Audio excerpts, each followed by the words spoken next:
Malheur à vous qui riez, parce que vous serez dans le deuil et dans les larmes. Et puis ensuite, Jésus pleura. Et il est écrit dans Luc 19, verset 35, c'est un moment particulier où Jésus, à la fin de son ministère, va accomplir une vieille prophétie du livre de Zacharie. Une prophétie antique qui remontait à plusieurs centaines d'années. Le prophète avait annoncé qu'un jour, le roi d'Israël, le Messie, le Christ, le sauveur du monde, viendrait vers le peuple juif, vers le peuple d'Israël, viendrait vers eux dans l'humilité et dans un temps de paix. Et le prophète avait dit ceci, dans Zacharie, chapitre 9, verset 9. Le prophète avait dit, je lis pour vous l'écriture, « Sois transporté d'allégresse », c'est-à-dire, sois vraiment content. Réjouis-toi, ça veut dire. Sois transporté d'allégresse, fille de Sion. Fille de Sion, c'était la ville de Jérusalem, on l'appelait comme ça. La fille de Sion. Il y a la montagne de Sion à Jérusalem. Et donc, ça veut dire en français simple, réjouis-toi, Jérusalem. Pousse des cris de joie, d'ailleurs c'est repris, fille de Jérusalem, car voici, ton roi, vient à toi. Il est juste et victorieux. Il est humble et monté sur un âne, le petit d'une ânesse. Et la venue du Christ était annoncée de cette manière. Ton roi va venir vers toi. C'est un vainqueur, mais il va venir avec beaucoup d'humilité, monté sur un ânon, le petit d'une ânesse. Et puis là, des siècles vont s'écouler, et les Juifs vont attendre la promesse, et le jour est arrivé. Jésus arrive à Jérusalem. Un jour extraordinaire, on est en début de semaine, et puis le Seigneur arrive à Jérusalem. Il est sur la montagne des Oliviers, la ville est face à lui. Et là, Jésus va dire à ses disciples, « Allez me chercher un ânon. » Vous allez voir un ânon qui est attaché, sur lequel personne n'est jamais monté. Je pourrais vous en parler vraiment un certain temps, je ne le ferai pas ce soir, vous dire juste quelques pensées. Mais pourquoi Dieu a-t-il voulu que Jésus, son fils, vienne vers le peuple d'Israël et soit présenté comme le roi des Juifs? Parce que là, ça va être un moment ultime où à haute voix, les disciples vont dire « Hosanna dans les lieux très hauts ». Hosanna, ça veut dire « sauve-nous par la grâce ». Dans Hosanna, il y a le mot Hanna qui veut dire la grâce, ça veut dire « sauve-nous par grâce ». Ça veut dire on ne mérite rien, viens nous sauver. Hosanna au roi qui vient, béni soit le roi qui vient au nom du Seigneur. Et là, les disciples vont proclamer Jésus à haute voix devant tout le monde comme étant le Christ, le Messie. Il dit aux disciples d'aller prendre un ânon et il monte sur cet ânon sur lequel personne n'était jamais monté. Il y avait un miracle. Déjà, le fait de monter sur un ânon sur lequel personne n'est jamais monté, c'est très très difficile parce que normalement l'ânon vous jette par terre. Monter sur le dos d'un âne, c'est compliqué parce que c'est têtu, ça a cette réputation. Mais un ânon qui n'a jamais été monté, quand vous montez sur son dos, il n'avancera pas ou il va se cabrer, se ruer et vous faire tomber par terre. Et nous voyons que quand Christ va s'asseoir sur cet âne, l'âne se soumet. C'est beau ça, personne n'est jamais monté sur l'ânon. Normalement, il va se cabrer, il va refuser. Quelqu'un monte sur lui, il ne voudra pas et il accepte. Un animal têtu va se soumettre au Christ et accepter d'être cette monture. Et puis, l'une des autres pensées, rapidement, pourquoi Jésus est-il venu monter sur le dos d'un ânon et pas sur le dos d'un cheval de guerre? Ça aurait été plus joli. Un beau cheval blanc, hein, un grand cheval comme ça, puis le Christ dessus. Quelle grandeur, quelle gloire! Il est écrit dans Apocalypse, chapitre 19, que quand Christ reviendra, il sera monté sur un cheval blanc. C'est plus glorieux, ça en met plein la vue, c'est important. Un âne, pas inutile. Pourquoi Jésus vient-il sur le dos d'un ânon? Je vous dis, il y a un miracle qui se fait. Le petit d'une ânesse sur lequel personne n'était jamais monté. L'ânon va se soumettre. C'était une intervention miraculeuse de Dieu. Et cet ânon est là pour nous rappeler que Jésus, quand il est venu la première fois sur la terre des hommes, il n'est pas venu pour juger les hommes. C'est écrit dans l'évangile de Jean, chapitre 3, verset 17. En effet, Dieu n'a pas envoyé son Fils dans le monde pour juger le monde, mais pour que le monde soit sauvé par lui. Et quand Jésus est venu la première fois, ce n'était pas pour juger. La seconde fois, il revient comme un juge. Bientôt, hein, je ne sais pas quand, ce soir peut-être, dans une semaine, dans 15 jours, dans 6 mois, nous l'attendons, nous savons qu'il vient, nous voulons être prêts. Son retour se fera d'une manière très rapide, pas moyen de se préparer, il faut être prêt avant, parce que quand il revient, eh bien, ceux qui ne sont pas prêts, il n'y aura pas possibilité de réformer ses voies, ça sera trop tard. Il est écrit en un clin d'œil, en un instant, 1 Corinthiens 15, versets 51 et 52, eh bien, nous serons changés, transformés, pour partir à la rencontre du Seigneur. Donc un clin d'œil, ça se fait très vite, pas le temps de se préparer. Et là, il est écrit, acte 17, verset 30, eh bien, que l'apôtre Paul dira, eh bien, Dieu, sans tenir compte des temps d'ignorance, annonce à tous les hommes et en tout lieu qu'ils doivent se repentir parce qu'il a fixé un jour où il va juger le monde par celui qui l'a ressuscité des morts, à savoir Jésus-Christ. Donc Jésus va revenir en tant que juge, très bientôt. D'ailleurs, l'apôtre Pierre, quand il va prêcher dans les Actes des Apôtres, au chapitre 9, dans la maison de Corneille, le centenier romain, il va dire « Dieu nous a ordonné de prêcher ». Dieu a donné un ordre aux apôtres, aux serviteurs de Dieu, Pierre le dira. Dieu nous a donné l'ordre de prêcher qu'il a établi Jésus, juge des vivants et des morts. Jésus va être un juge dont la colère sera terrible. Dans l'Épître aux Hébreux, chapitre 9 ou 10, mais je crois que c'est au chapitre 10, il est écrit que ce sera une chose terrible que de tomber entre les mains du Dieu vivant et vrai. Celui qui a dit, Dieu, Jésus, va dire, à moi la vengeance et à moi la rétribution. Et il est écrit également, les versets sont nombreux, que Dieu a remis tout jugement entre les mains de son Fils Jésus. Donc le Christ qui revient bientôt sera un guerrier, un juge. Dans Ésaïe, au chapitre 63, nous voyons le Christ qui arrive monté sur un cheval de guerre avec un vêtement rouge, teint de sang, et parce qu'il vient d'exercer un temps de jugement et de colère. Et nous nous apercevons que ça, c'est le Christ dans sa deuxième venue, c'est-à-dire qui arrive bientôt. Jean le Baptiste, quand il prêchait, nous trouvons ça dans l'évangile de Luc, chapitre 3, et dans Matthieu 3 également, eh bien, Jean le Baptiste disait, repentez-vous, car il vient après moi celui qui est plus grand que moi. Je ne suis pas digne de délier la courroie de ses souliers. Il vient, il a son van à la main. Alors ça peut paraître étrange cette expression. Je parle à des gitans, à des voyageurs, et si moi je vous dis qu'il a un van à la main, eh ben pour nous un van, on le voit avec un van, pour jeter les pierres. Ben, c'est pas ça un van dans la Bible. Un van dans la Bible, c'était une fourche. Une fourche qui servait pour trier le blé.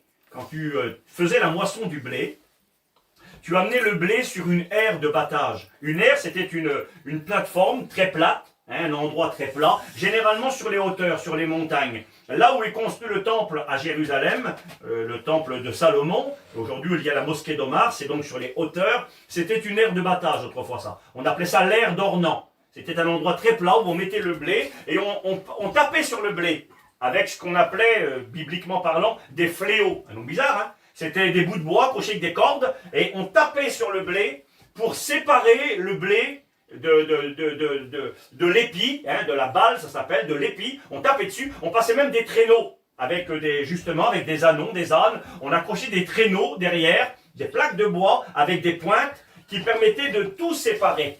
Et puis, ensuite, eh bien, la Bible nous dit qu'il fallait trier le blé de la paille. Et comment on faisait? On utilisait un van. Un van, c'était donc cette fourche à 2 dents ou 3 dents, peu importe. Et on prenait la paille, on jetait la paille en l'air. Et avec le vent, vous me regardez, avec le vent, la paille s'envolait d'un côté. Et le blé qui était plus lourd retombait aux pieds de celui qui faisait le tri. Et quand Jean le Baptiste disait de Jésus, il a son van à la main. Il parlait de cet outil. Ça voulait dire qu'il va faire un tri. Vous comprenez ça? Quand tu le dis de Jésus, Jean le Baptiste, il a un van à la main, ça veut dire qu'il va faire un tri. Il va prendre la paille, il va la jeter en l'air. Et la paille va tomber sur le côté. Qu'est-ce qu'on fait avec la paille? Eh bien, Jean le Baptiste le dira. La paille, elle est destinée pour le feu. On va la jeter dans le feu. Et le bon blé va tomber aux pieds du maître. Et le bon blé, il va le prendre et l'emmener dans ses greniers. Le bon blé, c'est les chrétiens qui vont partir dans le ciel très bientôt. Et la paille, ce sont ceux qui vont rester sur la terre pour connaître le jugement de Dieu. Vous comprenez ça? Quand Jean le Baptiste disait du Christ qu'il a un van à la main, il est écrit, Jean dira, il va nettoyer son air. Il parlait de l'air de battage, il parlait du tri, la paille dans le feu, il le dira. Il jettera la paille dans un feu qui ne s'éteint point et il mettra le bon blé dans ses greniers.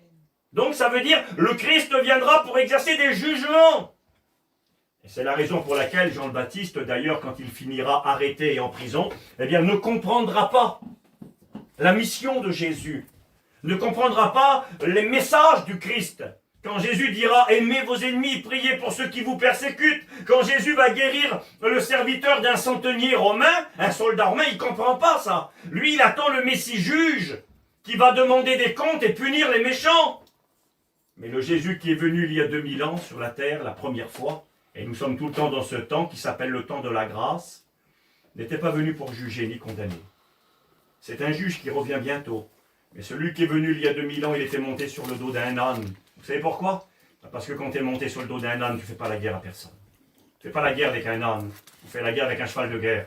Quand on montait sur le dos d'un âne et qu'on allait chez quelqu'un, c'est qu'on allait chez ce quelqu'un pour faire la paix. C'est beau ça? On allait dans un temps de paix. Je ne vais pas me faire la guerre. Et Jésus, c'est ce qu'il est en train de leur dire. Je ne suis pas venu pour faire la guerre avec vous. Je suis venu pour faire la paix avec vous. Je suis venu pas pour vous juger, mais pour vous sauver. Je ne suis pas venu pour vous condamner, non. Luc 19, verset 10. Le Fils de l'homme est venu pour chercher et pour sauver ceux qui étaient perdus. Et donc, nous sommes à l'accomplissement de cette prophétie. Jésus sur le dos de l'ânon est docile, ne se rue pas, ne se cabre pas, il accepte que le Christ monte sur son dos, une intervention surnaturelle. Jésus arrive, il descend la montagne des Oliviers. Je pense que les disciples ont dû penser à cette prophétie de Zacharie 14, qu'il est écrit « L'Éternel, mon Dieu, viendra, et il posera ses pieds sur la montagne des Oliviers qui est en face de Jérusalem. » Ils ont peut-être fait l'amalgame, alors que cette prophétie concerne la prochaine venue du Christ. Mais néanmoins, ce jour-là, Jésus sur le dos d'un ânon, sur la montagne des Oliviers. Zacharie 9,9 qui est en train de s'accomplir, ton roi vient à toi, il est humble, monté sur un ânon. Et les disciples commencent à pousser des cris de joie. Il y a de la joie, il y a de l'effervescence, il y a des cris. On commence à enlever ses vêtements, ses manteaux, on les met par terre. Et puis Jésus arrive, on prend des branches, des palmes de palmiers, des branches de palmiers. Et puis là, on met ces palmes sur le sol. Et puis Jésus avance dans un chemin de triomphe. Il y a des cris, il y a de la joie. Et je vous lis la Bible. Luc 19, 35. Ils amenèrent à Jésus l'ânon sur lequel ils jetèrent leurs vêtements et firent monter Jésus. Quand il fut en marche, les gens étendirent leurs vêtements sur le chemin. Et lorsque déjà Jésus approchait de Jérusalem, vers la descente de la montagne des Oliviers, écoutez bien les versets de l'Écriture, toute la multitude, c'est-à-dire le grand nombre de personnes qui étaient là, des disciples furent saisis de joie, et ils se mirent à louer Dieu à haute voix pour tous les miracles qu'ils avaient vus. Et ils disaient, béni soit le roi qui vient. Prenez position. Les dirigeants d'Israël, à l'époque, le Sanhédrin, avaient interdit à quiconque de proclamer que Jésus était le Christ. C'était très compliqué. On le voit dans l'histoire de l'aveugle qui va aller au réservoir de Siloé, dans Jean chapitre 9. Eh bien, cet homme, quand on va interroger ses parents pour savoir s'il était vraiment né aveugle, ils vont dire, oui, il est né aveugle, c'est notre fils. Et quand ils vont lui demander, qui a guéri votre fils? Ils savaient que c'était Jésus, mais c'est écrit qu'ils n'ont pas voulu répondre parce qu'ils avaient peur d'être mis dehors des synagogues, d'être rejetés parce que le Sanhédrin avait pris la décision d'interdire à quiconque de reconnaître que le Christ, Jésus, était le roi d'Israël. Et là, les disciples n'en ont rien à faire. Ils se mettent à crier et à hurler, à louer Dieu et à dire Jésus, c'est le roi d'Israël. Ils vont dire, béni soit le roi qui vient au nom du Seigneur. Paix dans le ciel, gloire dans les lieux très hauts. Quelques pharisiens du milieu de la multitude qui étaient là dirent à Jésus, Maître, reprends tes disciples. Vous voyez, ils ne sont pas contents eux. Reprends-les, il n'y a pas le droit de faire ça. Ils n'ont pas le droit de dire ça, que tu es le roi. Jésus répondit, je vous le dis, s'ils se taisent, c'est les pierres qui vont crier que je suis le roi d'Israël. Et là, il y a de la joie. Je vous lis cette histoire parce que j'aimerais vous parler de l'actualité. Vous allez dire, Steve, qu'est-ce que ça a à voir l'actualité aujourd'hui avec cette histoire de l'Écriture qui remonte à 2000 ans quasiment en arrière, ce moment où Jésus rentre dans la ville de Jérusalem et que c'est l'euphorie, c'est-à-dire une grande joie. Il y a de la joie, il y a peut-être des gens qui chantent, des sourires sur les visages, et tout le monde est content, on glorifie le Christ. Et puis la scène étrange, je lis pour vous la Bible. Au milieu des rires, au milieu de la joie, au milieu peut-être des danses, on peut supposer, hein, en Israël on dansait des danses de joie. Eh bien, il est écrit, comme Jésus approchait de la ville, Jésus, en la voyant, pleura sur elle et dit, et ça c'est étrange, frères et sœurs, amis qui êtes là ce soir, c'est étrange, au milieu de la joie, des rires, de l'allégresse, du bonheur, et les mots me manquent, la scène est frappante. Jésus commence à pleurer. Quand vous lisez les évangiles et le Nouveau Testament, vous allez vous apercevoir que Jésus a pleuré au moins 3 fois. Jean 11, 35, le verset que j'ai lu au départ, Jésus pleura. Il pleure à un moment particulier devant le tombeau de Lazare, son ami qui était mort et qui était dans le tombeau depuis 4 jours déjà, et qu'il allait ressusciter lui d'entre les morts. Et quand il va demander aux femmes qui étaient là, aux sœurs, à Marthe et Marie, où l'avez-vous mis? Ils vont dire, viens et vois. Et quand il arrive au tombeau, Jésus se met à pleurer. L'autre passage où Jésus pleure, c'est dans l'Épître aux Hébreux, chapitre 5, versets 7 ou 6. Il est écrit que c'est lui, Jésus, qui dans les jours de sa chair a adressé à Dieu des prières avec des grands cris et des larmes. Et il a adressé des prières à celui qui pouvait le délivrer de la mort. Donc Jésus a pleuré. On pense que c'est à Gethsémani que ça a eu lieu, ça, quand il a été, avant qu'il ne soit arrêté, quand il a prié Dieu son Père, lui demandant d'éloigner cette coupe, mais disant que ta volonté soit faite et non la mienne. Et Jésus va se jeter sur le sol et il va crier, supplier son Père, du sang va couler de son front et Jésus va pleurer. Il pleure à Gethsémani, il pleure devant le tombeau de Lazare à Béthanie, et il pleure ce jour-là sur le dos de l'ânon en descendant la ville, en descendant la montagne des Oliviers pour rentrer dans la ville de Jérusalem. Je me suis rendu compte, étant allé en Israël quelquefois, eh bien que les 3 fois où Jésus a pleuré, eh bien ça a été sur la même montagne. Parce que Béthanie est construite sur la montagne des Oliviers, Gethsémani c'est un jardin qui se trouve au pied de la montagne des Oliviers, et puis bien là il est écrit que Jésus sur l'ânon est sur la montagne. Donc c'est dans cet endroit précis qu'à 3 reprises le Christ a pleuré. Vous savez, lorsque l'on pleure, eh bien on pleure généralement quand on est triste, on pleure généralement quand on est malheureux. Et vous savez qui sont les gens qui pleurent le plus? Ce sont les gens qui aiment le plus. Il est écrit qu'un jour une femme va venir vers le Christ et puis qu'elle va pleurer sur ses pieds au Seigneur, avec ses larmes. Elle va baigner les pieds du Christ de larmes et elle va les essuyer avec ses cheveux. Et puis il y a un homme qui était là, qui n'était pas content, ça ne lui a pas plu ce que cette femme a fait. Parce que cette femme avait un lourd passé malheureusement. Et puis ça ne lui a pas plu de voir cette femme laver les pieds du Christ avec ses larmes. Et Jésus va dire à cet homme qui est là, je coupe l'histoire un petit peu, il va dire, tu vois cette femme-là, elle a beaucoup aimé. Elle a beaucoup aimé. En réalité, elle aimait beaucoup Jésus parce qu'elle était reconnaissante du pardon qu'il lui avait accordé. Alors que tous la jugeaient et la condamnaient, le Christ était en train de l'accepter, de la pardonner, de la gracier. Et elle aimait tellement Jésus qu'elle pleurait. Vous savez, quand on aime, on pleure. Quand on a des enfants qu'on aime, on pleure des fois pour nos enfants. Quand ils sont malades, quand ils nous font du tracas, quand ils font des bêtises. Hein, ceux qui ont des garçons qui ont grandi. Ma mère m'a dit un jour à moi, elle m'a dit, mon fils, si tu savais combien de fois qu'on a pleuré pour vous. J'ai fait pleurer mes parents. Les parents nous aimaient. Et parce qu'ils nous aimaient beaucoup, ils ont pleuré beaucoup parce qu'on leur a fait de la misère. Quand on aime, on pleure. Et quand on aime beaucoup, on pleure beaucoup. Et puis là, dans cette histoire, eh bien, c'est Jésus qui pleure. Vous savez pourquoi il pleure? Parce qu'il aime beaucoup. C'est étrange la scène, je parle tranquillement avec vous. Normalement, Jésus n'aurait pas dû pleurer à ce moment-là. Devant le tombeau de Lazare, on pourrait dire, il a pleuré parce que son ami était mort.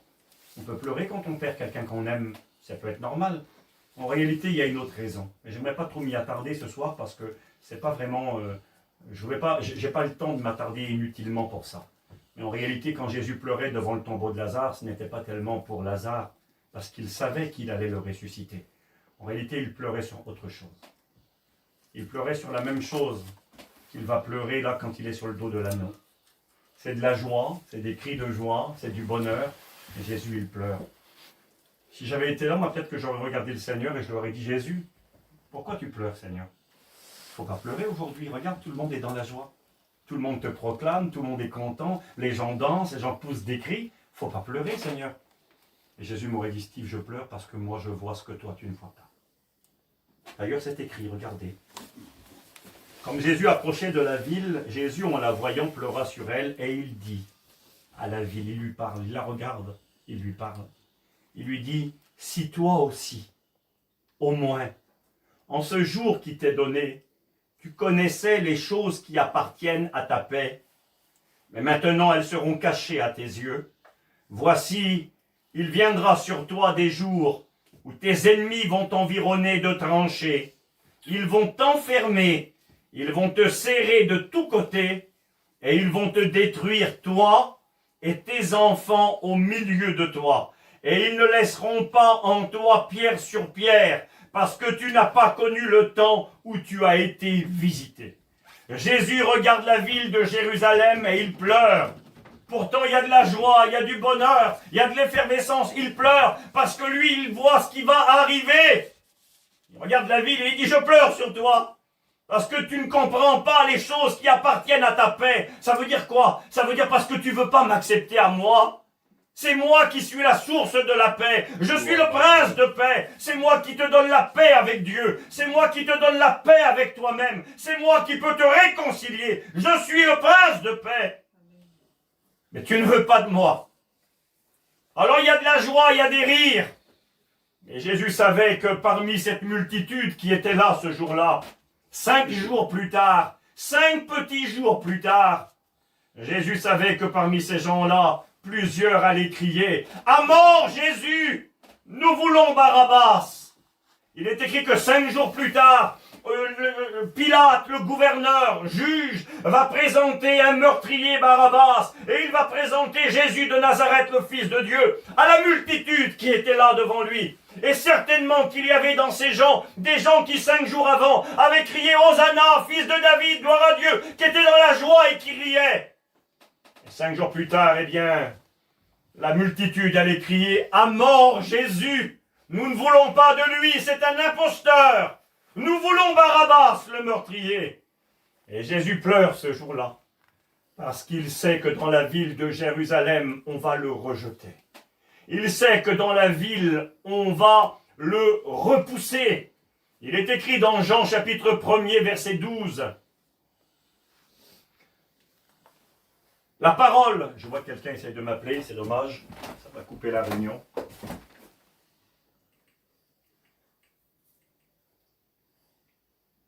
Voilà, j'espère que les gens vont pouvoir continuer à écouter, sinon ils ne pourront pas écouter.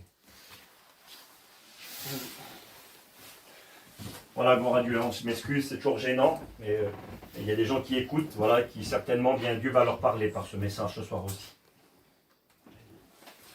Jésus voyait que quelques jours plus tard, eh bien, la ville de Jérusalem et Israël allaient lui tourner le dos. Je vous citais Jean chapitre 1er, verset 12. Il est écrit que la parole est venue chez les siens, mais que les siens n'ont pas voulu de lui. Ils n'en ont pas voulu. Et là, ils lui ont dit non. Et Jésus pleure, pas parce qu'on va lui dire non à lui, il ne pleure pas pour lui. Il pleure parce qu'il sait qu'en lui disant non à lui, eh bien que bien des misères vont arriver. Il sait que si on lui dit non à lui, même si tout va bien, il y a des gens qui vous diront, moi je veux pas de Dieu, j'en ai pas besoin de Dieu, tout va bien pour moi, je suis bien, je gagne de l'argent, je fais mes affaires, je suis bien dans la vie, j'ai un bon foyer, j'ai pas besoin de Dieu. Et puis là, à ce moment-là, il y a de la joie, il y a des rires, mais Jésus pleure, parce qu'il voit demain, il voit ce qui va arriver après. Il dit, malheur à vous, vos ennemis vont venir, et l'ennemi viendra, le diable viendra, les démons viendront, et ils détruiront, et ils casseront tout. Quand on tourne le dos à Dieu, il est écrit que c'est une chose mauvaise et amère que d'abandonner l'Éternel et d'avoir de lui aucune crainte. Quand tu méprises Dieu, eh bien il y a de la misère tôt ou tard qui explosera. Vous savez, je n'ai pas 90 ans, mais je vais faire 45 ans, j'ai la moitié de 90 ans, dans quelques jours. Eh bien quand je regarde derrière moi, depuis le temps que j'appartiens à Christ, et puis les gens que j'ai connus et que j'ai côtoyés. Et j'ai vu des gens il y a 20 ans ou 30 ans en arrière, on aurait voulu être à leur place. On aurait voulu avoir leur vie à eux. Comment qu'ils brillaient dans leurs affaires, dans leur réussite terrestre. Ils étaient des gens importants, ils avaient un nom. On aurait voulu leur ressembler. Ils avaient réussi quelque part dans la vie. Ces gens-là n'ont pas voulu du Christ. ont rejeté Dieu, ont méprisé Dieu. Et des années sont passées. Parce que l'œuvre de Dieu, elle se fait dans le temps. Puis les années sont passées. Puis quand je regarde maintenant autour de moi, certains de ces gens que j'enviais il y a 25, 30 ans ou 35 ans en arrière, eh bien aujourd'hui, je ne voudrais pas leur ressembler. Quelle déchéance, quelle décadence, quel désarroi, quelle désolation. L'ennemi est venu, il a tout cassé. Je connais des familles, moi, où l'ennemi est venu, il a tout cassé. Des familles qui ont côtoyé l'évangile, qui ont écouté les choses de Dieu, mais qui n'ont pas voulu de Dieu. Puis le diable est venu, et les conséquences du péché sont venues. Quand on sème le vent, on récolte la tempête. C'est écrit Galates 6, verset 7, ne vous méprenez pas, on ne se moque pas de Dieu. Ce qu'un homme aura semé, il le récoltera aussi. Eh bien, quand je regarde autour de moi tous ces gens que j'aurais pu envier il y a 25 et 30 ans, aujourd'hui, quelle désolation. L'ennemi est venu, il a tout cassé. Et là, dans cette histoire, eh bien, Jésus pleure sur cette ville de Jérusalem. Il voit ce qu'eux ne voient pas. Il voit la belle ville, à feu et à sang. Il voit les ennemis qui construisent un mur autour de la ville. C'est ce qu'ils vont faire les Romains. 40 ans plus tard, les Romains vont venir, à peu près une quarantaine d'années. Ils vont entourer la ville, ils vont tout détruire, tout ravager. Jésus va dire, malheur aux femmes qui seront enceintes et à celles qui allaiteront ces jours-là. Vous tomberez sous le tranchant de l'épée. Vous serez emmenés captifs parmi toutes les nations. Il voit le désespoir. Il voit la désolation. Il voit les conséquences tragiques que de lui dire non. Il voit ce que les autres ne voient pas. Et pourtant, ce jour-là, c'est la joie. Mais Jésus pleure. Dans la résurrection de Lazare, c'est la même chose. Quand Jésus pleure ce jour-là, ce n'est pas pour Lazare. Il pleure parce qu'il est écrit dans la Bible que lorsque Jésus a ressuscité Lazare, un miracle sans précédent, un homme qui était dans le tombeau depuis 4 jours déjà, eh bien il est écrit que c'est à partir de ce jour-là que les dirigeants d'Israël vont décider de mettre à mort le Christ. Parce qu'ils vont dire ceci. Ils vont dire, Jésus a ressuscité Lazare, c'est un fait. Voici, si nous le laissons faire, tout le monde croira en Jésus. Et les ennemis, les Romains vont venir et ils vont prendre nos maisons, ils vont prendre nos biens, ils vont prendre tout ce qu'on a. Et c'est marqué que c'est à partir de ce jour-là qu'ils vont décider de mettre à mort Jésus et de le rejeter. Qu'est-ce que ça a à voir avec l'actualité?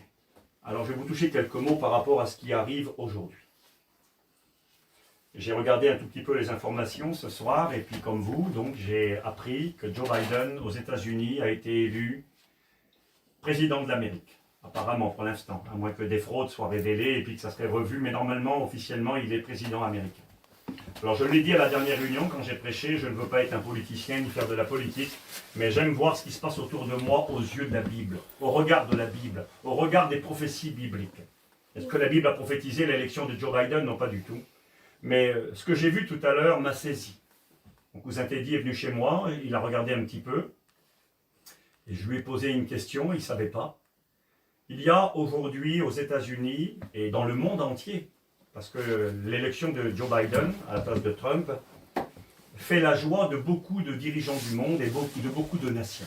La France est très très contente, l'Europe est très très contente que Trump ne soit plus président américain et que Biden soit arrivé. Ils sont très très contents parce que Joe Biden partage la même vision que les dirigeants politiques européens, français et de la majorité des gens du monde. Il y a de la joie. Je regardais tout à l'heure là, des gens qui dansaient. Je ne sais pas si vous avez vu un peu les informations, oui? Vous avez vu un petit peu, bravo, hein? Il y a des gens qui dansent de tous les côtés. Et ils n'ont plus peur du coronavirus, là ils sont tous ensemble dans les rues. Ils ont des masques, beaucoup, mais peu importe, ils sont en train de danser. Alors la question, le journaliste est, vous êtes content? Ah, on est très très heureux. Le Messie qui est arrivé quasiment, quoi. Ça va tout changer. Hein. On est très très heureux, ah, d'accord. Vous allez fêter ça? Oui, on va célébrer la victoire de Joe Biden, ça va être exceptionnel. D'accord. On voit des gens qui dansent, des gens qui poussent des cris de joie, des gens qui brandissent des drapeaux américains. Et j'ai constaté, pas simplement à un endroit, j'ai regardé, mais dans plusieurs endroits, il y avait des drapeaux américains qui étaient balancés, mais en même temps, un autre drapeau était balancé, un drapeau multicolore, c'est-à-dire de plusieurs couleurs, couleurs de l'arc-en-ciel. Bleu, rouge, vert, jaune, toutes les couleurs. Et ils brandissaient les drapeaux, mais c'était valable dans les différentes régions. Non mais écoutez, c'est sérieux. Ils montraient le Michigan, le Wisconsin, tous ces départements-là, ils montraient les drapeaux, puis ils dansaient tout ça. Vous savez ce que je me disais, moi? J'étais vers moi, en train de me laver, je me préparais pour la réunion, ici on m'a parlé. Il m'a dit, ils sont en train de danser, ils sont en train de chanter. Ils sont dans la joie. Ils brandissent les drapeaux, ils sont contents. Mais est-ce que Dieu est content? Est-ce que Dieu est satisfait? Est-ce que ça va être bon pour les humains par rapport aux choses de Dieu, tout ça? J'aimerais vous donner ma vision par rapport à ce que cette élection va apporter. Sincèrement, je vous l'ai dit l'autre jour, je redoutais cette élection et je crois que ça aurait été vraiment un cadeau et une grâce de Dieu par rapport à sa patience, ou à peut-être un petit sursaut encore, à peut-être encore un petit délai supplémentaire si Trump avait été réélu. Avec Joe Biden, les choses vont accélérer, mais pas en bien. Et je crois que de même que dans les évangiles, les gens étaient dans la joie, dans l'euphorie, poussaient des cris de joie, peut-être dansaient et tout ça, ce jour-là, mais Jésus, il pleure. Je crois que Jésus, devant ce qui se passe aux États-Unis et dans le monde aujourd'hui, est en train de pleurer. Vous savez, c'est pas parce que les hommes se réjouissent que Dieu est toujours content. Il y a un passage dans le livre de l'Apocalypse, je regarde l'heure, je vais essayer d'être raisonnable. Vous savez, c'est dommage, hein, la montre est souvent un ennemi qui nous empêche de méditer et de prendre du temps pour lire les Écritures. Mais j'aimerais vous laisser entrevoir quelque chose qui va arriver bientôt, après l'enlèvement de l'Église.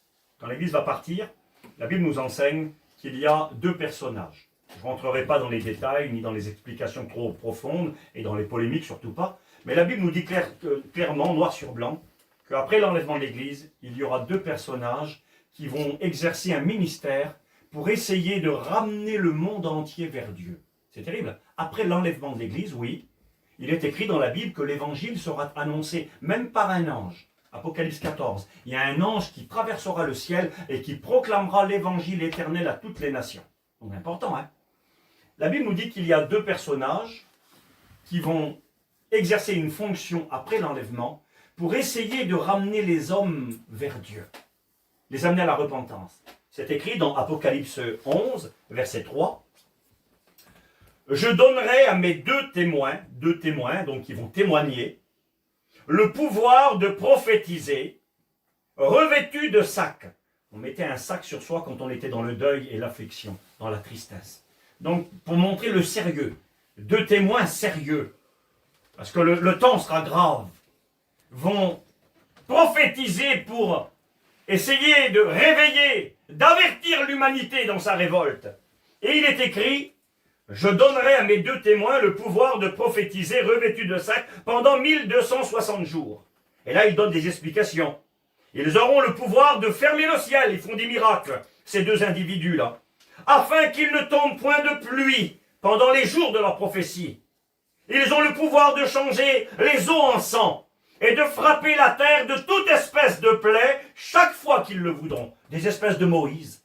Quand Moïse est venu en Égypte, là, il paraît que Moïse, changer les eaux en sang, c'est ce que Dieu a fait à travers Moïse. Frapper la terre de toute espèce de plaie, c'est ce que Dieu a fait à travers Moïse. Ces hommes-là apporteront un message et ils seront accompagnés du miraculeux, accompagnés de la puissance de Dieu pour ramener les hommes vers Dieu. Et là, que dit la Bible? Ces hommes vont exercer un ministère pendant 3 ans et demi, ces personnages. Il est écrit quand ils auront achevé leur témoignage, la bête qui monte de l'abîme, l'antéchrist, le dirigeant mondial qui va arriver bientôt, il est écrit, leur fera la guerre, il les vaincra et il les tuera. Ils vont tuer ces deux personnages, serviteurs de Dieu, qui seront des témoins, qui seront accompagnés de la puissance de Dieu, qui seront là pour ramener les hommes vers Dieu, dans la repentance, pour se détourner du péché et marcher pour Dieu. Eh bien, il est écrit qu'ils vont se faire tuer, ces deux hommes-là. On va les tuer. Et regardez ce que dit la Bible. Leurs cadavres, leurs corps, seront sur la place de la grande ville, c'est-à-dire Jérusalem, là où leur Seigneur a été crucifié. On mettra les corps de ces deux hommes-là dans la ville de Jérusalem, à la vue du monde entier. C'est un verset, ça, qui paraît très simple, mais qui est vraiment important et qui, pendant des siècles, pendant 2000 ans quasiment, a été un verset très dur à comprendre et même parfois ridicule. Il est écrit qu'on va tuer ces deux personnages, on va mettre leur corps dans la ville de Jérusalem, et puis il est écrit comme ça, je lis la Bible, il est marqué « Des hommes d'entre les peuples, des tribus, des langues, des nations, verront leurs cadavres pendant 3 jours et demi. » C'est marqué dans la Bible là que deux personnages se font tuer, des hommes de Dieu, on met leur corps dans la ville de Jérusalem, et il est écrit des hommes d'entre les peuples, les tribus, les langues, les nations vont voir leurs cadavres. Ça veut dire que la Bible enseigne, il y a 2000 ans, qu'à un moment donné de l'histoire humaine, on tuera deux personnes, on mettra leur corps dans un même lieu, et que dans le monde entier, au même moment, on verra les cadavres de ces deux hommes-là. C'était une chose qui était impossible avant la venue de la technologie, avant la venue de la télévision. C'était pas possible. Avant la venue d'Internet et tout ça. Comment qu'on aurait fait pour voir ce qui se passait à Jérusalem? Impossible. Il y a 2000 ans, il y a 500 ans, il y a 200 ans. Impossible. Il fallait la télévision, il fallait les satellites. Et ce que Jean disait dans la Bible, qui a été ridicule pendant presque 2000 ans, eh bien, pour nous, c'est normal. Ce qui se passe à Jérusalem, ce qui passe en Amérique, là, on guette la télé, on voit New York, on voit Washington, c'est tout simple avec la télé. Donc, c'est déjà intéressant. Mais il est écrit que les hommes d'entre les peuples, des tribus, des langues, des nations vont voir le cadavre de ces gens-là. Pendant 3 jours et demi, on va laisser leur corps comme ça dans la ville. Écoutez ce qui est marqué. Et à cause d'eux, les habitants de la terre se réjouiront. Ils vont être contents. On va tuer 2 serviteurs de Dieu, 2 hommes de Dieu. On va les mettre à mort. Parce que ces hommes disaient la vérité, appelaient les gens à se repentir, à se détourner du mal. On va les tuer. Regardez ce qu'il est écrit. À cause d'eux, les habitants de la terre entière, se réjouiront et seront dans l'allégresse, dans la joie. Ils s'enverront des présents, des cadeaux les uns aux autres, parce que ces 2 prophètes ont tourmenté les habitants de la terre. Vous savez, quand vous prêchez l'évangile et que vous dites la vérité à quelqu'un qui ne veut pas de cette vérité, vous le tourmentez. C'est vrai. Il y a des gens qui ne veulent pas, ça les met en colère, ça les irrite. Ils n'aiment pas, ils écoutent, ah là là, je ne veux pas écouter l'évangile. Je ne veux pas écouter la parole de Dieu. Se détourner du mal, se repentir, marcher pour Dieu. J'en veux pas. Ça me dérange, ça m'irrite. Et là, il est écrit que ces gens-là ils ont considéré le message de Dieu comme une parole qui les tourmente. Excusez-moi, c'est pas Dieu qui tourmente, c'est le diable qui tourmente. C'est les démons qui tourmentent. La parole de Dieu ne doit pas nous tourmenter. Elle apporte la paix. Mais quand on ne veut pas de la paix, quand on ne veut pas de Dieu, alors ça nous irrite, ça nous met en colère. Et c'est marqué, ces gens-là, eh bien, quand ils ont tué les hommes de Dieu, eh bien, il y a eu des grandes fêtes comme ce soir aux États-Unis. Les gens, ils chantent, ils dansent, ils se font des cadeaux, ils sont contents, on est débarrassés de ces 2 hommes-là. On n'en voulait pas. Il est écrit dans la Bible que, après les 3 jours et demi, un esprit de vie venant de Dieu entra en eux, et ils ressuscitèrent, ils se tinrent sur leurs pieds. Une grande crainte s'empara de ceux qui voyaient ces choses, et ces gens vont monter dans le ciel. Steve, mais où c'est que tu vas en venir avec tout ça là? Tu nous parles de Jésus qui pleure sur la ville de Jérusalem alors qu'il y a de la joie. Tu nous parles d'un événement qui va arriver après l'enlèvement de l'église, où 2 personnages qui vont annoncer l'évangile au monde entier et qui vont être mis à mort, et quand ils vont mourir, les gens vont être dans la joie, espèrent des cadeaux. Eh bien, je vous donne mon sentiment. J'ai le sentiment que c'est un peu la même chose de ce qui arrive ce soir. La joie aux États-Unis, les gens se font des cadeaux, les présidents du monde entier sont en train d'envoyer des messages de félicitations à Joe Biden. Félicitations, nous sommes contents. J'écoutais tout à l'heure là, des hommes politiques qui disaient nous sommes contents. Débarrassés de Trump, maintenant Joe Biden arrive, on va pouvoir retravailler ensemble, on va pouvoir main dans la main, préparer le monde de demain. Ce qui n'était pas possible avec Trump. Alors, c'est qui ce monsieur Biden là? Qu'est-ce qu'il propose aux États-Unis? Vite fait, il est moins 10. Je vais rester encore 10-15 minutes avec vous maximum, d'accord?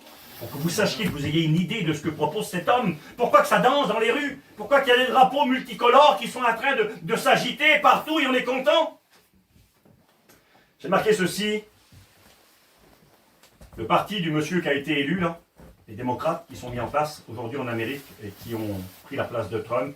Est-ce que c'est honnête? C'est même pas sûr que c'est trop honnête ces élections. Enfin, c'est pas tellement grave. Ce qui est sûr, c'est que Trump, pour l'instant, est sur la touche. Trump, c'est pas quelqu'un de bien. Moi, je suis pas pour Trump et puis je fais pas de politique. On n'est même pas des Américains. C'est pas forcément quelqu'un de bien.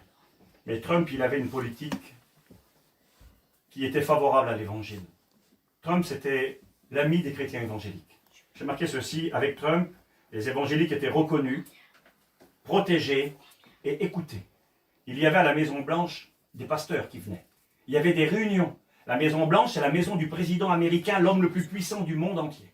Et dans sa maison, là, il y avait des réunions évangéliques. Il y a des pasteurs qui venaient prêcher l'évangile. Imagine une seconde. C'est pas dans un petit camping, un vieux fun qui a 25 ans. Non, dans la maison du président américain, des pasteurs venaient prêcher la Bible. J'ai vu une vidéo, moi, où j'ai vu les gens qui parlaient en langue. Dans la Maison-Blanche. Les évangéliques étaient reconnus, protégés, respectés, appréciés. Ce qui ne sera plus le cas avec le nouveau président. Les évangéliques étaient derrière Trump, parce qu'il avait une politique favorable à l'égard d'Israël. Trump était un ami pour les Juifs, un vrai ami. Il a protégé Israël, il a pris position pour eux.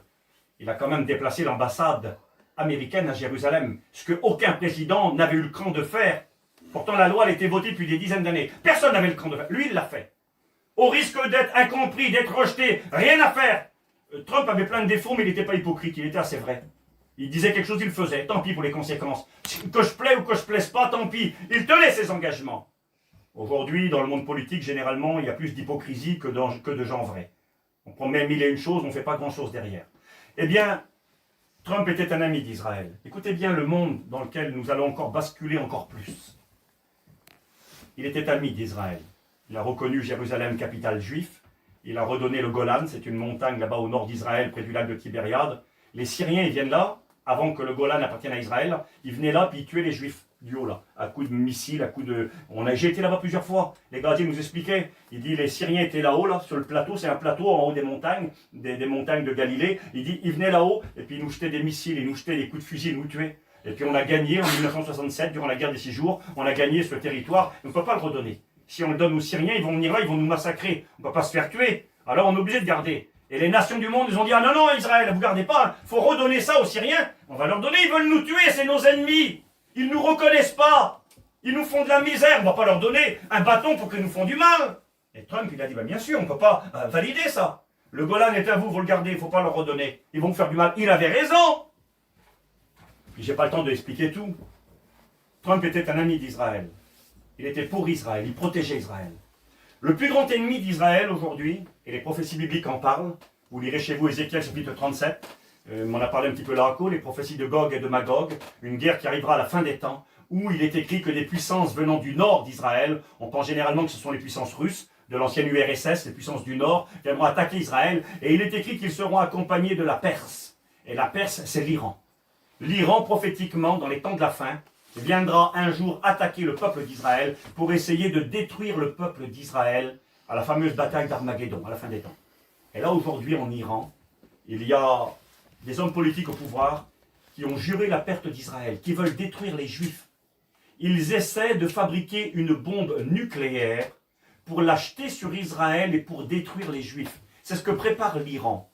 Alors, quand Obama était au pouvoir, et qu'il avait pour vice-président Joe Biden, celui qui aujourd'hui est président, travaillait avec Obama pendant 8 ans, 2 mandats. C'était son vice-président. Ils ont fait un pacte avec l'Iran, eux. Avec l'Iran, pour dire oui, mais non, les Irans ne sont pas si méchants que ça, ils ont le droit au nucléaire pour avoir de l'électricité comme tout le monde. Ils ne veulent pas du nucléaire pour faire du courant, hein. Ils veulent du nucléaire pour faire une bombe et pour tuer les Juifs. C'est pour ça qu'ils veulent. Ce sont les Iraniens, je pourrais vous prêcher sur l'Iran. Les Iraniens, ce sont un groupe musulman, mais particulier. Dans le monde musulman, il y a 2 grands groupes. Il y a ceux qu'on appelle les sunnites et ceux qu'on appelle les chiites. Ces 2 grands groupes.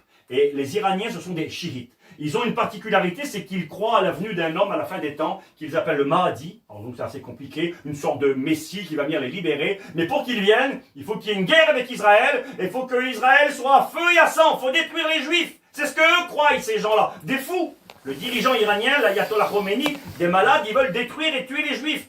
Trump, il a dit, mais vous rigolez ou quoi? Il a dit donc le traité qu'avait fait Obama qui avait des sources musulmanes. Le Barack Obama, son vrai nom, c'était Barack Hussein Obama. Et Hussein, c'est un nom musulman. Il a été élevé dans l'islam, Obama. Enfin bref, il était avec lui, la Biden, qui a été élu, et ils avaient fait un pacte avec l'Iran. Quand Trump a été mis au pouvoir, il a dit, vous rigolez, faites un pacte avec ces gens-là. C'est des assassins en puissance. Ils veulent la bombe atomique pour tuer les Juifs. Ces gens-là, on ne fait pas de pacte avec eux. Ces gens-là, on les serre à la gorge. On va faire des traités économiques, plus de commerce avec ces gens-là. Interdit de faire de commerce. Et Trump s'est retiré des accords avec l'Iran. Ils veulent faire la guerre à Israël et détruire les Juifs. On ne peut pas valider ça quand même. Biden a dit, celui qui a été élu là maintenant, il a dit, moi je vais reprendre les accords avec l'Iran. Et je vais reprendre les traités qu'on a fait avec eux. Israël a été protégé, gardé avec Trump au pouvoir pendant 4 ans. Ce ne sera plus le cas avec Biden. J'ai marqué ceci, regardez. C'est un parti anti-Israël et pro-palestinien, qui est pour les populations, excusez-moi, arabes, musulmanes se frottent les mains. Ah, ils sont contents, ils préfèrent Biden et de loin. Hein. Ils sont très contents parce qu'ils lui, il arrive au pouvoir. L'Iran est quand même satisfaite parce que Trump leur faisait aucun cadeau. Il savait à qui il avait affaire. Des meurtriers, des méchants qui haïssent Israël et qui ont juré la mort et la destruction du peuple juif. C'est pas rien. Celui qui est au pouvoir aujourd'hui, là, il n'est pas pour Israël. Pas pour Israël. Il est pour l'Iran. Retour aux accords avec eux. C'est important, c'est ce qui va arriver les jours qui viennent. Cet homme-là, j'ai marqué les évangéliques qui étaient reconnus, protégés et écoutés par Trump, ne le seront plus. Seront discrédités, méprisés et puis quelque part mis sur la touche. Ces drapeaux qui ont été agités de toutes les couleurs, là. Si des fois vous voyez des vêtements avec des drapeaux de toutes les couleurs, je le dis aux parents chrétiens et aux chrétiennes qui sont là, n'achetez pas ces vêtements-là. Je sais que certaines marques de vêtements, telles Levi's et les chaussures qui mettent les petits sont les Converse, là, avaient aussi fait une certaine paire de chaussures comme ça. Eh bien, les drapeaux de toutes les couleurs, ce sont des drapeaux pour les groupes LGBT, ça s'appelle, pour le mariage pour tous. Le groupe où on reconnaît le mariage des hommes ensemble, des femmes ensemble, et puis de toutes les vilaines choses que la Bible condamne, c'est pas moi. Il y a des gens qui croient que parce qu'on parle de ces choses-là, qu'on est qu'on n'aime pas les gens, hein, on est, excusez-moi l'expression, c'est un terme que vous écoutez à la télévision, qu'on est homophobe, qu'on n'aime pas les gens, qu'on est contre... Mais pas du tout. C'est pas parce qu'on n'est pas d'accord avec une pratique qu'on n'aime pas les gens. Mon fils peut se droguer aux drogues dures, je vais haïr la drogue, mais je vais aimer mon fils. Et je vais tout faire pour qu'il s'en sorte. C'est pas parce qu'on n'aime pas quelque chose que pratique une personne qu'on n'aime pas la personne. C'est vrai ou c'est pas vrai? Et bien sûr que c'est vrai. C'est la Bible qui le dit, c'est pas moi. La Bible déclare que c'est une abomination, ces choses-là. On a une ministre française, Christine Boutin, qui a été condamnée au tribunal en première instance parce qu'elle avait dit que le mariage pour tous était une abomination aux yeux de Dieu. C'était écrit dans la Bible, c'est marqué dans la Bible. Et la loi a été adoptée, elle avait pris position, la dame. Elle avait eu le courage de prendre position. Eh bien, ils ont un drapeau, ces groupes-là. C'est le drapeau multicolore, le drapeau arc-en-ciel. Et là, je voyais dans les rues tout à l'heure, partout, vous le verrez, aux informations, en train de danser avec ces drapeaux-là. Parce que le monsieur qui a été mis au pouvoir, là, eh bien, il est d'accord avec ça, lui. Alors que Trump, il était pour la famille traditionnelle, normale. Un homme, une femme et puis des enfants. C'est ça une famille traditionnelle. Le reste, c'est pas une vraie famille. C'est pas, la Bible n'est pas d'accord avec ça. Voilà qui est mis au pouvoir aujourd'hui. Un homme qui est contre Israël. Un homme qui est pour l'Iran. Qui va reconnaître les traités avec ces gens-là qui veulent détruire Israël. Les évangéliques sur la touche. Il est pour ces mouvements, donc les drapeaux arc-en-ciel. Il est pour, excusez-moi, il est pour l'avortement. L'avortement, de tuer des enfants dans le sein de leur maman. En France, là, on a voulu passer Noël quelques semaines en arrière là, pour prolonger un petit peu plus loin. Presque 3 mois et demi. Le bébé, il est là, il est vivant, il est conçu complètement, puis on peut le tuer. Voilà, on a le droit. C'est normal. On dit que c'est le droit des femmes. C'est pas un droit, ça. Et le droit de l'enfant, qu'est-ce qu'on en fait alors? C'est écrit, Dieu dira dans sa parole. C'est écrit, l'Esprit de Dieu m'a créé. David dira, tu m'as tissé dans le sein de ma mère. Dans le ventre de la maman, c'est Dieu qui crée l'enfant et qui donne la vie. Et aujourd'hui, il vient dans nos pays, on a le droit de tuer. Alors ils vous diront toujours, oui, mais si l'enfant il est malade, s'il est handicapé. Mais c'est pas ça le truc, il ne parle pas des enfants ni malades ni handicapés. Il parle qu'une femme a le droit de tuer les enfants comme on veut. Vous savez, c'est une chose grave et Dieu va demander des comptes pour ça. Trump, il a mis en place des juges, là récemment, ça a fait des polémiques en Amérique, vous n'avez peut-être pas trop suivi. Il a mis une femme là comme juge, et c'est une femme qui est engagée dans le christianisme, dans le catholicisme, mais qui néanmoins a une morale, et qui n'est pas d'accord avec l'avortement. Et donc ça a fait un peu de scandale pour ça en Amérique. Parce que Trump avait quand même certaines valeurs à cause des évangéliques. Bien que lui n'était pas un homme de vertu. J'aimerais que vous compreniez quelque chose. Le monde est dans la joie, le monde est content. Les Européens sont contents, les dirigeants de nos pays sont contents, parce qu'ils ont la même vision que cet homme-là, Biden. Ce sont des gens qui n'ont rien à faire d'Israël. Même si Israël demain se ferait détruire avec une bombe atomique par l'Iran, ce n'est pas vraiment un grand problème pour eux. Voilà le monde dans lequel on vit. Dans le monde dans lequel on va aller plus loin. Vous savez, je vous parle de ça, et je ne le ferai peut-être pas dans les jours qui viennent, mais cette élection américaine, ce n'est pas l'élection d'un petit pays quelconque. Hein. Ce n'est pas le Portugal, ce n'est pas, je sais pas moi, la Tchéquie ou la Roumanie. On parle de l'Amérique, la plus grande puissance du monde. Et quand Trump est au pouvoir et qu'il disait non, il y avait un impact dans le monde entier. Il les empêchait de faire ce qu'ils voulaient. L'Iran était bloqué. Le mariage pour tous, c'était freiné. L'avortement, il met des femmes, des juges en place pour dire, écoutez, bon je suis un peu bloqué, mais je ne vous laisserai pas faire ce que vous voulez. Les évangéliques seront considérés de plus en plus. Ces gens-là sont religieux. J'ai regardé Biden, ce qu'il était, il dit qu'il est catholique, et sa vice-présidente, là, Elle dit qu'elle est baptiste.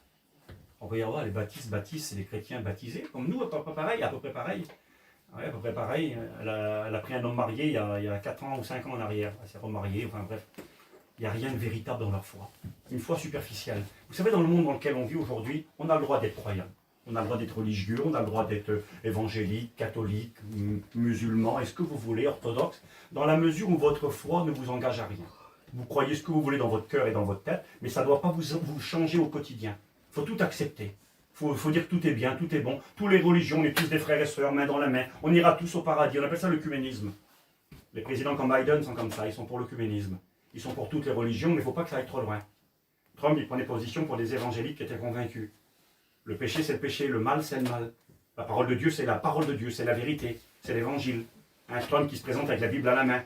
Trump qui récemment prend la parole dans un discours et qui ose dire quand même, c'est le plus important et le plus célèbre, le plus grand qu'il y a, c'est Jésus. C'est Trump qui dit ça. Hein, on l'a vu, hein, vous l'avez vu, moi je l'ai vu. Hein. Il dit le plus grand, c'est Jésus. Oh, il dit, je suis loin derrière lui. Il dit, il est en haut là. Et il parlait avec beaucoup d'humilité à l'égard du Christ. Il dit, mes amis me disent, tu ne devrais pas dire ça. C'est pas bien, il ne faut pas le faire ça. Ah oui, les hommes politiques vous diront jamais ça. Ça pourrait vexer les musulmans, ça pourrait vexer les bouddhistes. La Trump prenait position en faveur de Jésus. C'est pas ce que Biden va faire. Biden, c'est un socialiste. Il est de la gauche. La gauche, c'est soit des athées, ils ne croient pas en Dieu, ou alors, s'ils ont une religion, c'est que de la superficialité. J'ai marqué ceci, ce monde qui chante et qui danse et qui bondit de joie et qui heure aujourd'hui. Parce qu'un homme est arrivé au pouvoir de la plus grande puissance du monde et qui va accélérer le processus anti-Israël. La Bible enseigne qu'il y aura une grande guerre contre Israël pour essayer de détruire ce peuple. Zacharie chapitre 13, il est écrit que les 2/3 de la ville partiront en captivité. La moitié de la ville, ils vont être massacrés. Les Juifs vont encore beaucoup souffrir. Ça va arriver après l'enlèvement d'église. Les gars comme Biden vont accélérer le processus. Pour l'Iran va faire une guerre extraordinaire. Et c'est quel concept? Il va s'arranger avec eux. Les évangéliques sur le côté. Pour le mariage pour tous et toutes ces pratiques qui sont de la luxure et une infamie aux yeux de Dieu. Pro-avortement. J'ai marqué oui à la religion dans une vision œcuménique, sans foi véritable. Parti de gauche avec beaucoup d'athées. Puis j'ai marqué ceci, moi. Biden est un mondialiste. Mondialiste, c'est quoi? Ce sont ces hommes qui pensent, dirigeants mondiaux, que pour régler les problèmes de l'humanité, il faut un gouvernement mondial. Je vous en ai parlé récemment. Un gouvernement mondial. La Bible enseigne qu'après l'enlèvement de l'Église, la première chose qui sera mise en place, c'est un gouvernement mondial avec à sa tête l'Antéchrist. Trump, il est contre. Il était contre, il pensait son pays, l'Amérique en premier. Moi, je suis président américain, je m'occupe de l'Amérique, je défends les... Ce qui est logique. On vote un président en France, le but, ça serait qu'il nous aide, qu'il nous protège, qu'il s'occupe de nos intérêts en premier, pas de l'intérêt des pays voisins, c'est le but. Et on lui dit, mais ça ne marche pas. Et Biden, lui, il va dans l'autre sens. Il va retourner à des choses que Trump était sorti. Il va retourner à l'OMS, Organisation mondiale de la santé. Il va retourner dans plein de choses que Trump avait dit non, ça ne marche pas. À l'ONU, il a claqué la porte quelques fois. Trump, il a dit ça ne marche pas. Votre attitude à l'égard d'Israël, ça ne marche pas. Lui, il va retourner en courant. Et c'est pourquoi je vous disais l'autre jour que si Trump avait été élu, je crois, ça aurait été un sursaut et un sursis. Un petit sursis, peut-être que Dieu aurait permis plus. Mais le fait que ce ne soit pas lui qui soit unique, qui a été élu, eh bien je crois que ça va vraiment accélérer. Dans les semaines qui viennent, je ne joue pas au prophète, mais je le crois sincèrement. Avec la crise de coronavirus qui frappe le monde entier, qui est exagérée, je le crois aussi. Les chiffres sont exagérés, j'en suis convaincu. Les morts, eh ne sont pas tous morts du corona. Il y en a qui n'ont même pas le corona, on l'a encore dit l'autre jour. Un garçon m'a envoyé un message, je l'ai sur mon téléphone, je peux vous le faire écouter. Il dit, son père qui n'est pas chrétien, il m'a dit, tiens, il a parlé qu'un homme, là, sa mère elle vient de mourir d'une crise cardiaque, là, il y a 3-4 jours, 2-3 jours, elle vient de mourir d'une crise cardiaque. Ils ont marqué coronavirus, certificat d'essai, mais le garçon, il a été voir les docteurs, il a dit, mais écoutez, ma mère n'est pas morte du coronavirus, elle a fait une crise cardiaque. Oh, j'ai dit, monsieur, ça ne change pas grand-chose, hein. De toute façon, elle est morte quand même, crise cardiaque ou corona. Mais néanmoins, sur les papiers, c'est pas écrit pareil. Et ça monte les chiffres, et on nous annonce tous les jours. Alors attention, danger. Alors je l'ai déjà dit, je le répète, je ne suis pas un insensé, je ne le crois pas toujours. Je crois que le coronavirus existe. C'est un virus, je l'ai eu, on peut être malade. Quand on est fragile, qu'on a un certain âge, qu'on a des problèmes pulmonaires, quand on a un passif qui est dangereux, ça peut être dangereux. Comme la grippe peut être très dangereuse. Et nous faire mourir, comme d'autres maladies peuvent nous faire mourir. Et il faut être prudent, et je suis d'accord, aucun problème. Celui qui veut mettre un vax, c'est bien, il a raison. Celui qui se lave les mains, celui qui se tient à distance, ça ne me pose pas de problème, ça. Mais je crois qu'il y a beaucoup plus de cinéma qui se fait que dans la réalité. Parce que quelque part, ça sert les intérêts de ceux qui nous dirigent. À cause du corona, on bloque. On permet de passer des lois. Il n'y a plus personne qui manifeste, qui se révolte. On passe des lois sécuritaires, des lois pour contrôler, des lois pour surveiller. Et personne ne dit rien. Trump, il disait, ça marche pas. Avec moi, il l'a dit l'autre jour, il dit, j'étais malade, 3 jours après, j'étais sur pied. Il a dit, alors les gens venaient dans les réunions de Trump, pas de masque. Ils étaient là dans les rues et puis ils montraient, mais on n'a pas peur de ça, on veut vivre. On veut travailler, gagner de l'argent, faire de l'économie et vivre. Parce que avec le confinement et tout ce qui se passe aujourd'hui, on ne sait pas où on va. Mais il va y avoir des gens qui vont rester sur le carreau. Il va y avoir plus de morts, des conséquences des confinements que du coronavirus. L'économie va chuter, il y a 1 million de nouveaux pauvres en France. Là-bas en Amérique, ils se frottent les mains, ils sont contents, ils dansent ce soir. Demain, Biden va faire des lois, comme en France. Il va faire des confinements, il va bloquer les gens. Sauf qu'en Amérique, il n'y a pas les aides sociales comme en France. Ils n'ont pas des RSA, ils n'ont pas d'aide, ils n'ont pas de CMU. Il n'y a rien là-bas. Les gens, ils meurent dans les rues. Et dans je le prophétise, je le crois. Dans quelques semaines, si Jésus n'est pas revenu, dans quelques mois, eh bien, il y en a plein d'Américains qui vont vraiment regretter l'élection de Biden. Qui vont se retrouver isolés. L'économie va chuter. On va empêcher les gens de travailler, comme c'est le cas en France. Il n'y aura pas plus d'aide, le temps que tout se mette en place. Et il y en a plein qui dansent ce soir et qui vont pleurer dans quelques semaines et quelques mois. Parce qu'il n'y aura plus d'issue possible. Vous savez que ça commence à bouger en Europe. En Italie, il y a eu des grosses manifestations. En France, ça a commencé, à Paris. Les gens qui disent, non, écoutez, vous ne fermez pas nos magasins. Comment qu'on va vivre, nous? Il faut bien qu'on travaille. Nous, on est des petits gitans, on n'a pas des grosses entreprises. Celui qui a une usine qui paye 5 000 € de loyer par mois et qui paye des ouvriers et puis qui ne peut plus travailler, celui qui a mis tout là-dedans, mais il coule, il perd tout. C'est pas avec les 1 000 € ou 1 500 € qu'ils vont donner, qu'ils vont s'en sortir. Ils vont couler les gens à long terme. Et les gens ont peur. Alors je ne veux pas faire de politique, mais c'est la réalité. Eh bien, Biden au pouvoir, il va prendre la même direction que tous ces gens-là. Il va mettre le monde dans un grand chaos. Un grand chaos. Sans espoir. Des gens contre Dieu, des gens pour l'immoralité, des gens contre Israël, des gens pour l'Iran. Et c'est ce gars-là qui a été élu. Et on est en train de danser. En vrai, quand je pensais à ça tout à l'heure, je pensais à ces hommes de la Bible. Ces 2 hommes de la Bible qui se font tuer. Ces 2 témoins-là. Et puis la terre entière est contente et ils s'envoient des cadeaux. Et regardez, c'est fini. Et là, le monde entier est content, il se frotte les mains. Ben, c'est bien impeccable. On va reprendre. On va reprendre la mondialisation. On va préparer le gouvernement mondial comme jamais. Vous allez voir le chaos qu'il va y avoir dans les semaines qui viennent aux États-Unis. Alors on dira que c'est de la faute à Trump, c'est de sa faute parce qu'il a mal fait, vous verrez. Il va y avoir plein de choses vilaines qui vont se passer. On vit des temps très très graves. Vous savez, moi, plus les jours passent, et vraiment, je vous parle avec beaucoup de sincérité. Plus les jours passent, plus je vois le monde de demain. C'est-à-dire le monde que la Bible nous présente après l'enlèvement, je le vois devant mes yeux. À un point tel, frères et sœurs, et je vais terminer, je m'excuse, à un point tel que certains chrétiens même sont troublés et disent « Mon frère, on rentre dans la grande tribulation, là. On rentre dans les jugements de Dieu, on rentre dans les versets de l'Apocalypse. Le gouvernement mondial, c'est devant nous, les gens. Vous allez voir comment ça va en reparler, de plus en plus. Le gars là qui a été élu, il est là-dedans à 300%. Il est pour le gouvernement mondial, il est pour toutes les nations ensemble, unies avec un dirigeant, avec une loi commune. Il est pour toutes ces choses dont parle la Bible. Ça va s'accélérer encore plus. Alors, supposez, je l'ai déjà dit, je le redis, puis on va plus vite. Supposez qu'en plus de tout ça, Jésus revienne ce soir, chercher son Église, ça peut arriver, et que des millions de chrétiens disparaissent de sur la terre. Là-bas en Amérique, il y en a plein qui partiraient. Hein. La moitié du pays, c'est des évangéliques. Tous ceux qui ont voté pour Trump, là, beaucoup d'entre eux, partiraient dans le ciel. Il n'y aura plus de problème Biden, plus d'opposants. Imaginez demain la télévision. Biden au pouvoir, il est pour la mondialisation à 300%. Contre Israël, qu'est-ce qu'ils vont prendre Israël? La Bible déclare que ça va être un temps d'angoisse pour Jacob. Il est écrit qu'ils vont faire une alliance avec la mort. Ils vont être trempés. Ils vont signer des papiers avec ces grands dirigeants. Ils n'auront pas le choix, il faut qu'ils traitent avec eux de toute façon. Ils vont signer des papiers avec ces gens-là, et puis ils vont les poignarder dans le dos, ils vont les abandonner, ils vont les livrer en pâture à toutes ces puissances qui veulent les détruire, ils vont les abandonner. Et je parlais avec un guide qui me disait, tu vois Steve, lui il pensait ça à l'époque, s'il n'y aurait pas eu le coronavirus, certainement que Trump aurait été réélu. Et puis tous les journalistes étaient contre lui, le monde entier était contre lui, les médias. Il me disait le guide, il me disait, Steve, si Trump est réélu, on aura 4 ans de sursis. Mais s'il n'est pas réélu, il disait, ça va être une catastrophe pour Israël. Le guide le savait. Et il n'était pas un chrétien, le guide. Hein. Ça va être très compliqué pour Israël dans les jours qui viennent. On ne sait pas du tout comment ça va réagir, comment les puissances arabes et iraniennes, musulmanes, vont réagir, on ne sait pas. Mais généralement, ils vont se sentir beaucoup plus libres maintenant. Il n'y aura pas la même opposition. vraiment tout est mis en place. Si l'Église part ce soir, ben moi je le crois. Demain, c'est les bras grands ouverts que ce qu'on a vu ce soir se reproduira. Des gens qui dansent dans les rues, qui agitent des drapeaux de toutes les couleurs. Gloire, alléluia, gloire à Dieu, ils seront contents, ils béniront Dieu. Mais quel Dieu qu'ils vont bénir? Pas le Dieu de la Bible. Hein. Les chrétiens auront disparu. Et toutes ces choses dont nous parle la Bible, eh bien, auront leur accomplissement final. Mais j'aimerais quand même vous le dire, ça a vraiment, vraiment avancé. Et avancé très très fort. Ouvrez vos yeux. Les gens, ils dansent là-bas. Moi, je crois sincèrement. Je crois que dans le ciel, Jésus, il pleure. Je crois qu'il pleure parce qu'il voit que ces gens dansent, parce que c'est l'immoralité, c'est anti-Israël, c'est la liberté de l'homme qui fait ce qu'il veut et qui méprise Dieu. On n'a rien à faire de Dieu. C'est jeter Dieu dehors.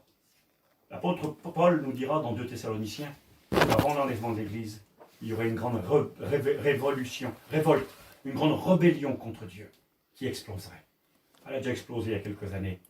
Mais avec des gens comme Trump, avec des évangéliques au pouvoir, McPence est un chrétien évangélique, le vice-président, il y avait comme un frein, il y avait une retenue, une certaine moralité que Trump n'avait pas malheureusement, mais que les gens qui étaient avec lui avaient. Là, il n'y a plus rien, il n'y a plus aucun frein. Et on a la plus grande nation, la plus grande puissance du monde aujourd'hui, qui a à sa tête un homme qui est contre Dieu, qui s'en fiche de la Bible, et qui est ouvert à toutes ces choses dont nous parle l'Écriture, qui vont être la réalité de demain. Alors le monde est dans la joie, le monde se fait des cadeaux, mais je crois que Jésus pleure. Jésus pleure sur ce monde. Et puis pour finir, on va prier. Il pleure sur ce monde, il pleure sur ce qui se passe en Amérique aujourd'hui, parce que c'est un pas de plus dans le rejet de Dieu.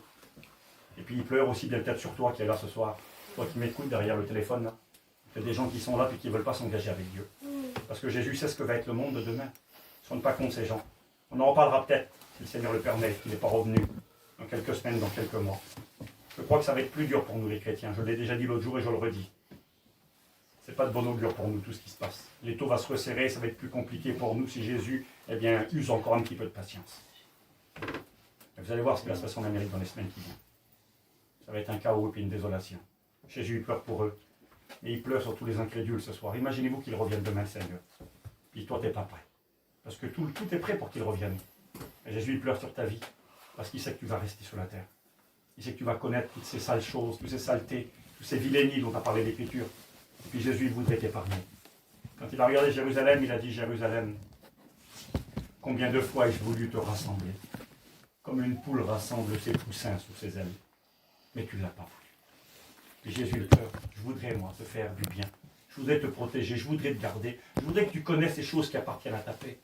Ce soir, si tu veux avoir la paix de Dieu dans ce monde troublé, dans ce monde en état de folie et de guerre et de révolte contre Dieu, bien il faut accepter le Christ.